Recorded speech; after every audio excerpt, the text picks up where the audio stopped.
साथियों, आज हम बात करेंगे वर्ल्ड इकोनॉमिक फोरम विश्व आर्थिक मंच की, जो 19 जनवरी को स्विट्जरलैंड के शहर दावोस में शुरू हुआ।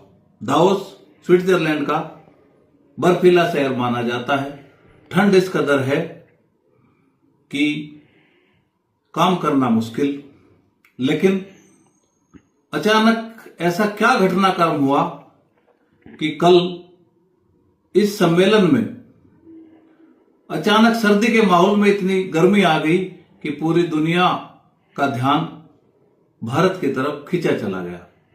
मैं बात कर रहा हूं गीता गोपीनाथ के उस बयान की, जिसमें उन्होंने कहा है कि भारत में प्रदूषण के कारण 2022 की रिपोर्ट के अनुसार 17 लाख मौतें हुई हैं। गीता गोपीनाथ वर्तमान में हार्वर्ड के प्रोफेसर हैं। IMF इंडिया मॉनिटरिंग फंड में मुख्य अर्थशास्त्री के तौर पर काम कर चुकी हैं। वो भारतीय मूल की अमेरिकन महिला हैं। उनके इस बयान ने पूरे माहौल में गर्मी पैदा कर दी। वर्ल्ड इकोनॉमिक फोरम WEF विश्व आर्थिक मंच एक ऐसा फोरम है, एक ऐसा सम्मेलन है जहां पर कारोबार की बातें होती हैं। एक साल के लिए दुनिया के स्तर पर नीतियां बनती हैं।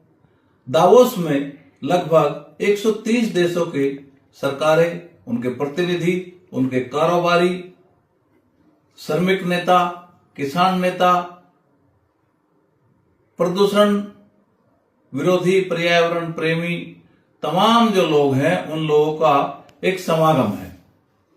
वर्ल्ड इकोनॉमिक फोरम 2026 दावोस में वर्तमान में जो फोकस है वो है AI यानी कि आर्टिफिशियल इंटेलिजेंसी और क्लाइमेट चेंज।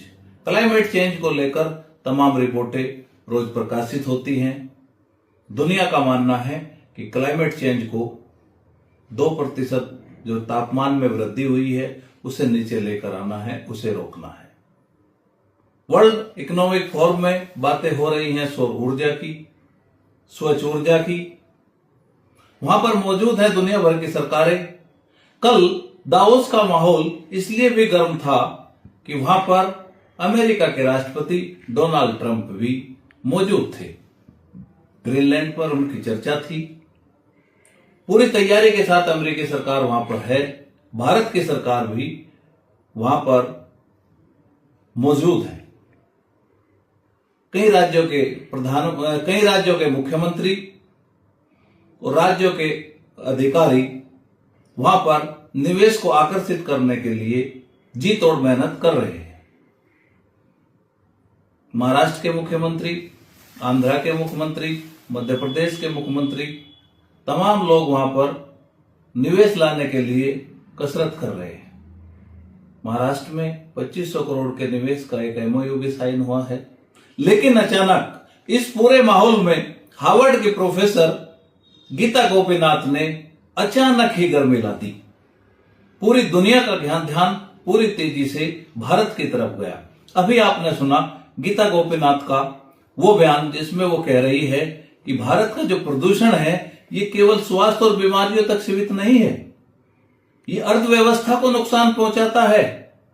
इससे व्यक्तियों के कार्य करने की क्षमता घटती है, इलाज पर ज्यादा खर्च होता है। 30 लाख करोड़ का नुकसान का आकलन लेसेंट की रिपोर्ट में बताया गया।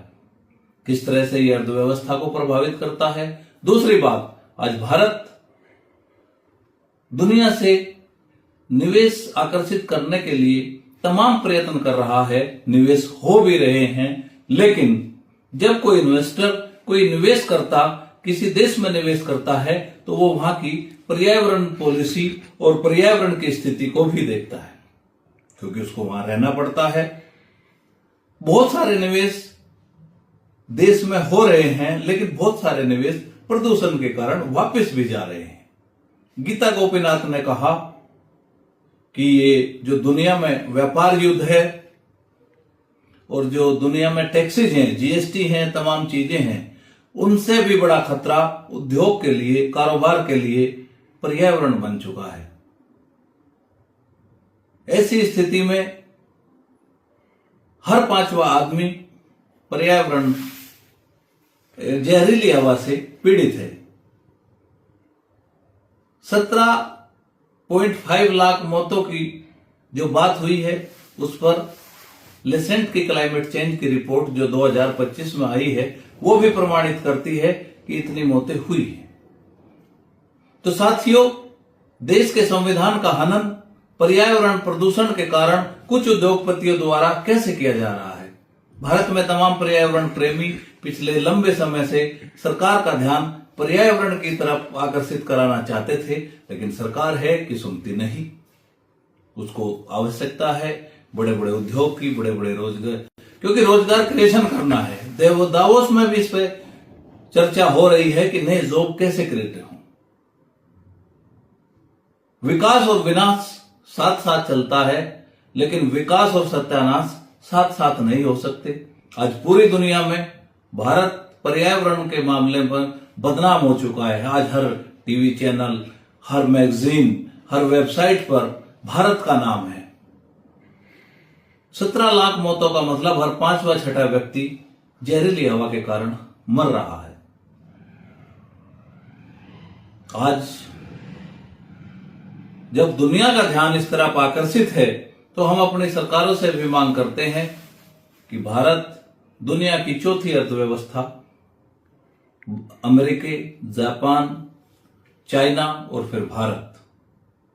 हालांकि भारत की प्रति व्यक्ति आय बहुत कम है, पर्यावरण की स्थिति बहुत खराब है, लेकिन फिर भी हम तीसरी अर्थव्यवस्था हो सकते हैं अगर हम सभी पहलुओं पर काम करें। दरअसल पर्यावरण प्रदूषण एक ऐसा विषय है, प्रदूषण पर हमारी सरकारों का ध्यान जाता ही नहीं है। 17 लाख मौतों का मतलब है कि संविधान की धारा 21 जिसमें जीवन जीने का अधिकार हर व्यक्ति को है, आज संविधान भी खतरे में है, क्योंकि उसके जीवन को जहरीली हवा से दूषित करके धीमी मौत दी जा रही है।